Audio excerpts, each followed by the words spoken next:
Begitu saya saksikan di ELC, saudara, Indonesia Lawyer Club, di salah satu sebuah stasiun televisi, saudara, ada tokoh yang mengatakan kalau PKI itu hanya korban. Kalau PKI itu korban, penjahatnya siapa? Kalau PKI korban, berarti penjahatnya NU, penjahatnya Banser, penjahatnya Masumi, penjahatnya tentara, penjahatnya Polri, penjahatnya negara, saudara. Nah, maka itu saudara,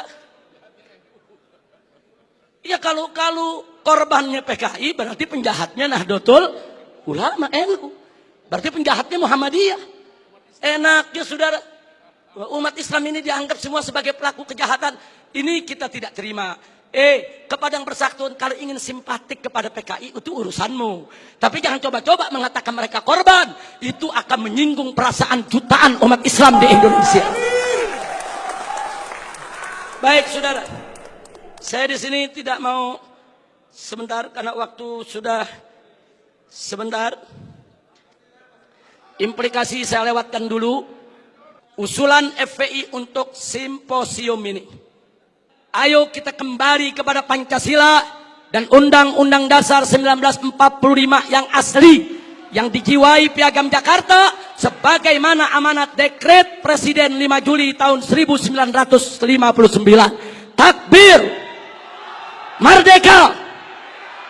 Yang kedua, tolak segala perbuatan dan pemahaman ideologi yang bertentangan dengan nilai luhur ketuhanan yang Maha Esa sebagai jiwa daripada Pancasila. Apapun ideologi, pemahaman dan perbuatan yang bertentangan dengan nilai luhur ketuhanan yang Maha Esa harus kita tolak, saudara.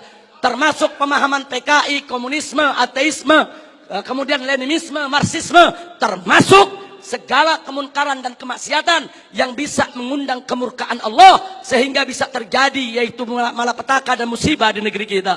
Yang ketiga, tegakkan dan laksanakan TAP MPRS nomor 25 tahun 66, Undang-Undang nomor 27 tahun 99, TAP MPRI nomor 1 tahun 2003, dan KUHP pasal 107A sampai E.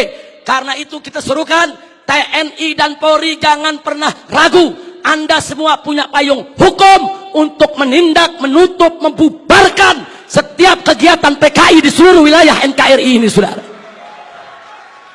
Kemudian yang keempat, ada 5 poin, saudara. Tolak formalisasi rekonsiliasi dengan PKI. Saudara, saya punya cerita. Di tahun yang lalu, 16 Agustus tahun 2015, kami Ormas Islam itu melakukan long march yang diikuti oleh ratusan ribu umat Islam dari Senayan, Sudirman, Tamrin sampai ke Istana. Kenapa kami gelar itu parade tauhid, saudara, dengan ratusan ribu umat Islam?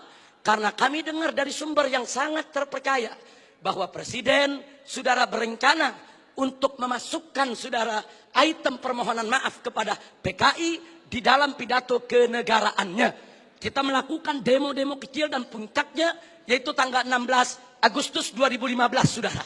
Nah, lalu apa, saudara? Di situ umat Islam sepakat kalau Presiden Jokowi tetap ngotot meminta maaf kepada PKI atas nama negara, kami akan serukan umat Islam, saudara, dan seluruh bangsa Indonesia dari Sabang sampai Merauke, kita turun ke jalan lengserkan siapapun presiden yang membela PKI, saudara. Takbir, merdeka. Nah, kenapa kami tolak formalisasi rekonsiliasi dengan PKI? Karena akan membuka luka lama sejarah dan bisa membuka pintu fitnah yang berbahaya.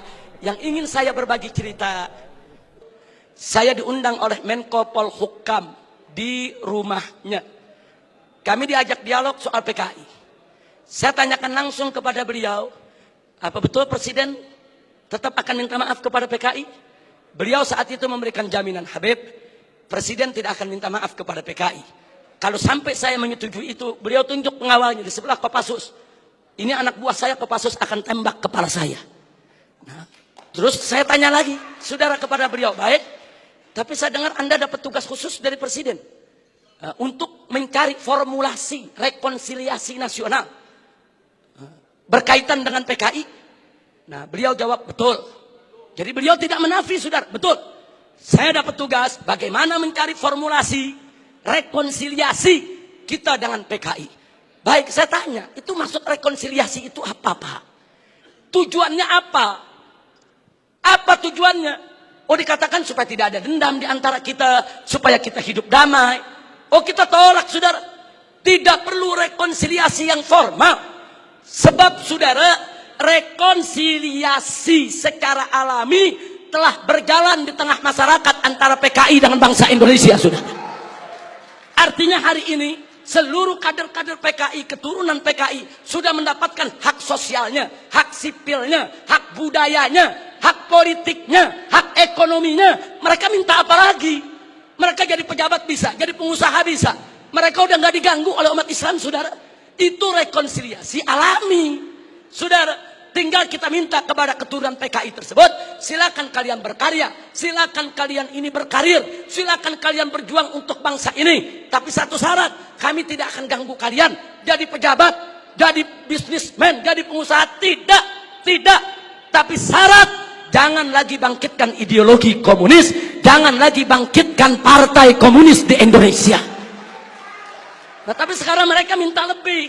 Mereka minta partai komunis dipulihkan kembali. Dan lebih kurangnya ajarnya lagi, saudara. Mereka minta negara minta maaf kepada mereka. Ini rekonsiliasi macam apa? Maka itu rekonsiliasi yang diformalisasi oleh pemerintah, saya khawatir ini akan membuka luka lama sejarah. Dan ini bisa membuka fitnah yang sangat berbahaya, saudara. Makanya tepat yang dikatakan oleh Kiai Haji Salahuddin Wahid, cucu daripada saudara pendiri Nahdlatul Ulama beberapa waktu yang lalu, kalau presiden pemerintah ini sampai minta maaf kepada PKI, akan melukai seluruh perasaan daripada warga NU. Dan saudara, lebih telak lagi yang disampaikan oleh anggota Dewan Pertimbangan Presiden, yaitu Kiai Haji Hasim Muzadi. Beliau sampaikan langsung kepada Bapak Presiden, kalau Bapak minta maaf kepada PKI, bukan hanya NU yang terlukai, seluruh umat Islam bangsa ini akan terlukai. Ini bahaya, ini negeri udah damai, udah tenang. Kita nggak ribut-ribut lagi soal PKI, saudara. Kenapa mau dikorek-korek lagi luka lama, saudara? Nah, karena itu, saudara, kalau ada usulan bongkar itu kuburan massal yang isinya PKI. Apa seluruh kuburan mau dibongkar? Kuburan kiai-kiai, santri-santri, saudara, umat Islam yang mereka sembelih, apa semua mau dibongkar? Apa semua juga mau dibangkitkan kembali? Yaitu luka lama yang sudah ada. Ini pertimbangan tidak rasional, saudara. Karena itu kami dari FPI menolak formalisasi rekonsiliasi dengan alasan apapun, saudara. Tapi kami menerima kader-kader keturunan PKI saat ini dikembalikan hak sosialnya, hak ekonominya, hak politiknya, saudara. Kita terima, mereka bangsa kita, mereka saudara kita. Silakan hidup bersaudara berdampingan dengan kita, dan mereka harus tunduk kepada Pancasila. Jangan lagi menghidupkan daripada komunisme. Sebagai penutup yang kelima, saudara, saya ajak semua yang ada di sini untuk menyerukan jihad konstitusional secara nasional melawan semua gerakan komunis dan neolib untuk selamatkan keutuhan negara kesatuan Republik Indonesia, saudara. Takbir, Allahu Akbar, merdeka.